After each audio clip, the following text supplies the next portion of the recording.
Hello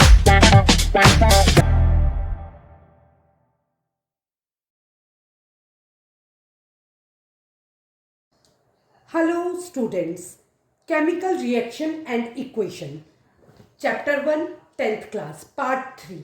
तो इसमें मैं बैलेंस्ड केमिकल इक्वेशन के बारे में बताऊंगी। तो सबसे पहले हम बैलेंस करते क्यों हैं केमिकल इक्वेशन को। मैंने हमेशा आपको कहा था कि साइंस आप जब पढ़ते हैं तो क्वेश्चन खुद से पुट करिए ताकि आपकी नॉलेज बढ़े, तो आपको पढ़ने में इंटरेस्ट पैदा हो। तो रिएक्शन को बैलेंस, केमिकल इक्वेशन को बैलेंस करने की ज़रूरत क्या होती है। हमने कंजर्वेशन ऑफ मास पढ़ा था 9th क्लास में, जो कहता है कि किसी भी केमिकल रिएक्शन में जो रिएक्टेंट्स होते हैं उनका मास और जो प्रोडक्ट फॉर्मेशन होता है आरएचएस में उसका मास क्या होता है, इक्वल होता है।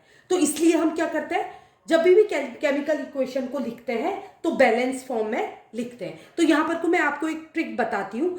फर्स्ट ऑफ ऑल आप सर्च आउट करेंगे किसी भी केमिकल रिएक्शन में, देखेंगे कि उसमें मेटल है रिएक्टेंट, नॉन मेटल है, ऑक्सीजन है, हाइड्रोजन है। ऑक्सीजन और हाइड्रोजन भी नॉन मेटल है, यू नो दैट। तो हम इसी सीक्वेंस में उनको सॉल्व करेंगे।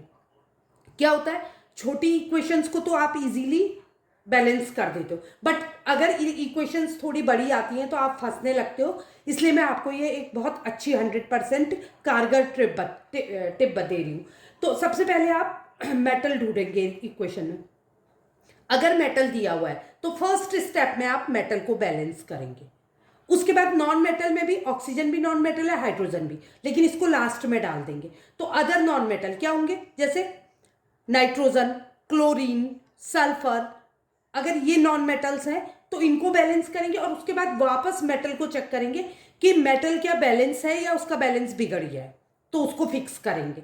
उसके बाद हम ऑक्सीजन को और उसके बाद हाइड्रोजन को। अगर मेटल प्रेजेंट नहीं है रिएक्टेंट में तो हम नॉन मेटल से ही शुरू करेंगे, बट उसको भी इसी सीक्वेंस में सॉल्व करेंगे। सबसे पहले एक सिंपल एग्जांपल लेते हैं, carbon plus oxygen is equal to carbon monoxide. तो यहां पर को आपको मेटल नहीं दिख रहा है, कार्बन भी एक नॉन मेटल है और ऑक्सीजन भी एक नॉन मेटल है। तो मैंने कहा ऑक्सीजन और हाइड्रोजन को पीछे डाल देंगे तो कार्बन फर्स्ट नंबर पे आएगा। तो स्टेप 1 में हम कार्बन को बैलेंस करेंगे। तो कार्बन और ऑक्सीजन कितना है, 1 and 2 LHS में, लेफ्ट हैंड साइड में, और RHS में क्या है,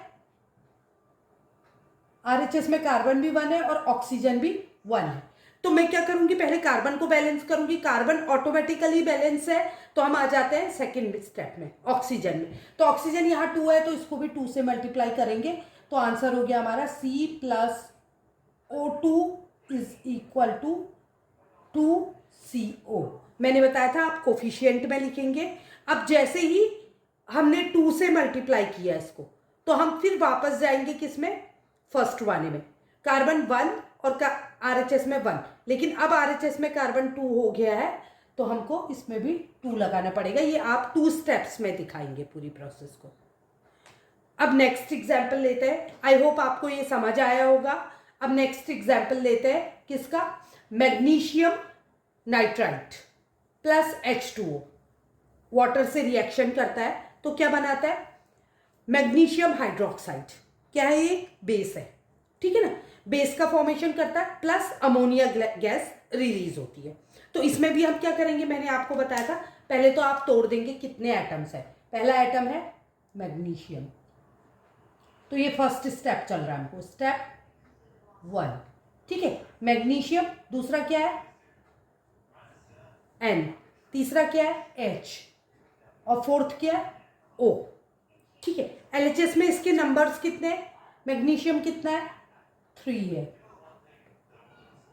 ये nitrogen 2, hydrogen 2, again oxygen 2, 1 atom है, ठीक है। ये हो गया LHS में। अब आ जाते हैं RHS में। Mg कितना है, 1, O कितना है, सॉरी H कितना है, 2, O कितना है, 2,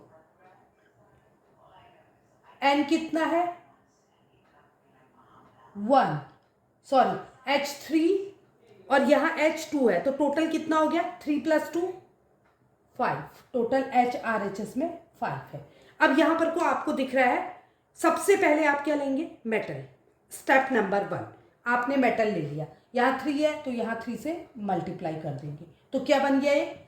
अब फिर से रिएक्शन लिखेंगे, Mg3N2 plus H2O is equal to 3 लिख दिया हमने Mg को, तो यहाँ 3 आ जाएगा पहले, 3MgOH whole twice plus ammonia gas NH3 release हो गया। ओके, ये हो गया हमारा स्टेप 2। अब उसके बाद क्या करेंगे, अब इसको फिर से तोड़ेंगे, Mg then N then H then O, ठीक है। LHS में Mg कितना है, 3, हमने ये बैलेंस कर दिया, RHS में भी 3 है, ठीक है। N कितना है, 2, यहाँ N कितना है, 1, H कितना है, 2, यहाँ H कितना है, 2, 3 2 जा 6, ये मल्टीप्लाई हो जाएगा, 3 2 जा 6 एटम्स प्लस 3 9। ओके, उसके बाद आते हैं O में, O कितना है यहाँ, 1, LHS में। RHS में O कितना हो गया, 3 2 जा 6, 3 ये हो गया एंड 2 ये हो गया, तो 3 2 जा 6। अब हम किसको बैलेंस करेंगे, मैंने बोला था मेटल के बाद नॉन मेटल में आएंगे, अब नॉन मेटल तो सारे हैं, तो हाइड्रोजन और ऑक्सीजन को पीछे फेंक देंगे, तो नाइट्रोजन में, तो क्या करना पड़ेगा हमको, मल्टीप्लाई 2। तो ये स्टेप करने के बाद अब मैं ऊपर लिख लेती हूँ, अब क्या हो जाएगा, इक्वेशन क्या बन गई हमारी, इक्वेशन बन गई Mg3N2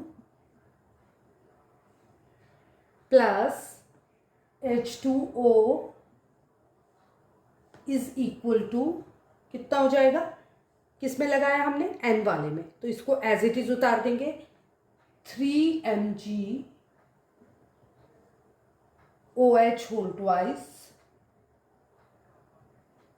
प्लस कितना, 2 2NH3 2NH3,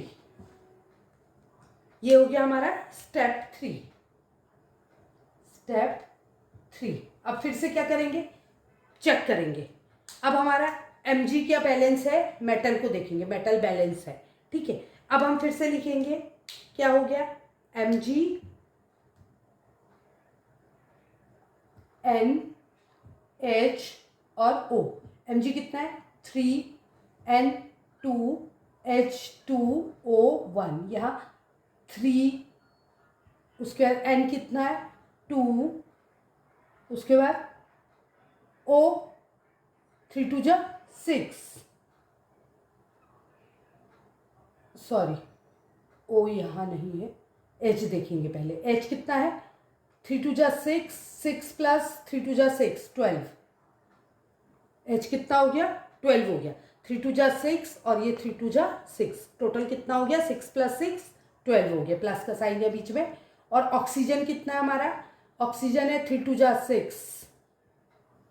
अब मैंने क्या बताया था आपको, मेरा मेटल बैलेंस हो गया, नॉन मेटल बैलेंस हो गया। अब नॉन मेटल में क्या बचे, O और H, पहले O को देखेंगे, तो O को बैलेंस करने के लिए क्या करेंगे, हम इसको 6 से मल्टीप्लाई कर देंगे, ठीक है। अब स्टेप 4 पे आ जाएंगे, तो स्टेप 4 क्या हो जाएगा,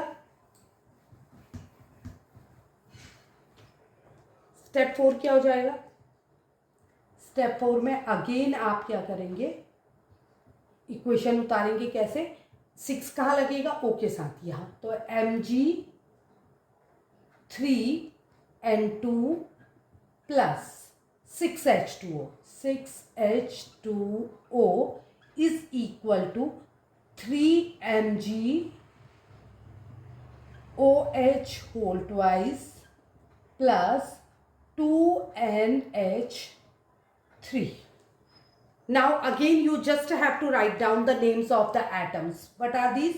Mg, then N, then H, then O. Mg 3, N 2, then 6 2 ja 12, H, or O 6.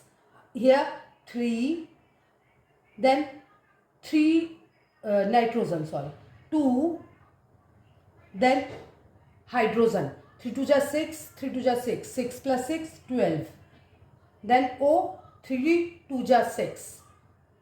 So now it is a balance equation. तो आई होप आपको बैलेंस करना समझ आया होगा. इस मेथड से आप कोई भी बड़ी से बड़ी इक्वेशन बैलेंस कर सकते हो इजी वे में. अगर वीडियो पसंद आया है तो लाइक, सब्सक्राइब और शेयर करें. Thank you.